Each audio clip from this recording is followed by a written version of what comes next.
ಇನ್ನು ಬಿ ಖಾತಾ ಆಸ್ತಿದಾರರಿಗೆ ಒಂದು ಗುಡ್ ನ್ಯೂಸ್ ಸಿಕ್ಕಿದೆ ಸರ್ಕಾರದಿಂದ.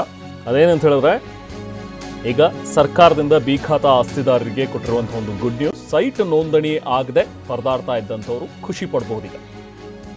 ಯಾಕೆಂದ್ರೆ ಈಗ ಸದ್ಯದಲ್ಲೇ ಮತ್ತೆ ಶುರುವಾಗುತ್ತೆ ನೋಂದಣಿ ಪ್ರಕ್ರಿಯೆ. ರಿಜಿಸ್ಟ್ರೇಷನ್ಗಳನ್ನು ಸ್ಟಾಪ್ ಮಾಡಿದ್ರು, ಬಿ ಖಾತಾ ರಿಜಿಸ್ಟರ್ ಆಗ್ತಾ ಇರಲಿಲ್ಲ. ಸೊ ಹಾಗಾಗಿ ಬಿ ಖಾತಾ ಇರುವಂತಹ ಗ್ರಾಹಕರೆಲ್ಲರೂ ಕೂಡ ತುಂಬ ಚಿಂತೆಯಲ್ಲಿದ್ದರು. ಸಾವಿರಾರು ಜನರಿಗೆ ನಷ್ಟ ಆಗ್ತಾ ಇತ್ತು, ಸಮಸ್ಯೆ ಆಗ್ತಾ ಇತ್ತು.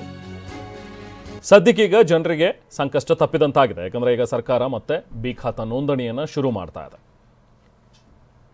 ಯಾವಾಗ ಅನ್ನುವಂಥದ್ದು ಕೂಡ ಡೇಟ್ ಫೈನಲ್ ಆಗಿಲ್ಲ, ಬಟ್ ಶೀಘ್ರದಲ್ಲೇ ಮತ್ತೆ ಸ್ಟಾರ್ಟ್ ಮಾಡ್ತೀವಿ ಅನ್ನುವಂಥದ್ರ ಬಗ್ಗೆ ಈಗಾಗಲೇ ಹೇಳಿದ್ದಾರೆ. ಸೊ ಹಾಗಾಗಿ ಈಗ ನಿಮ್ಮ ಆಸ್ತಿ ಬಿ ಖಾತಾ ಹೊಂದಿರುವಂಥವ್ರು ಯಾರಿದ್ದೀರಿ, ಸೊ ಅವರು ಸದ್ಯಕ್ಕೆ ಸ್ವಲ್ಪ ನಿರಾಳರಾಗ್ಬೋದು. ಯಾಕಂದರೆ ಮತ್ತೆ ರಿಜಿಸ್ಟ್ರೇಷನ್ ಸ್ಟಾರ್ಟ್ ಆಗ್ತಾ ಇದೆ. ಬಿ ಖಾತಾ ನೋಂದಣಿ ಇನ್ನೇನು ಕೆಲವೇ ದಿನಗಳಲ್ಲಿ ಸ್ಟಾರ್ಟ್ ಆಗುತ್ತೆ.